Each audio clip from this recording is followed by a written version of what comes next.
ایک جلسے میں گیا، اشاعت زندہ باد، اشاعت زندہ باد. میں غلط کہنا تھا چرگے بچیا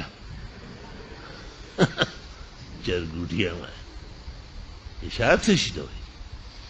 اہل سنت والجماعت دیوبند زندہ باد. اما چې تاسو اشاعت کوئ نو بیا ما مه راولئ، زه ستاسو اشاعتي خو نه یم. نو سټیج عالم جو ډېر پوه سړی و هغه په ارام کښېنئ، څنګه مفتي صاحب وایي داسې وایي اشاعت زنده باد، فلانکی زنده باد. ما دا زنده باد نه دي، دا ټول مرده باد شوي دي،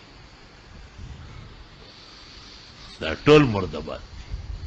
په دې کې زنده باد څوک شته دی نه، د هغې لکۍ نشته، هر څه کړ شوي دي، جماعت یې نشته، لا اصل لها ولا فرع لها. جمعیت علماء اسلام زندہ باد کہو، مفتی محمود زندہ باد کہو، فضل الرحمان زندہ باد کہو. داسې ټیزونه میزونه دي په ډنډوکو کې دوره دوره لغو لغو اوبو کې پټ شوي دي.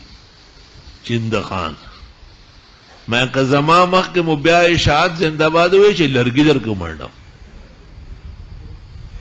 ما وایي چې په یو ځل باندې خبره خلاصه شي. دویم ځل ما ته وایي راځئ به ما در به شم، خفه نه شئ. وایي نه خلک مې سم کړی. او د اوږی سابق صاحب و سید الرحمن هغه هم ورته دا ووایي، ولې دیوبند علما زموږ مشران نه دي؟ تاسو هغه ولې نه یاد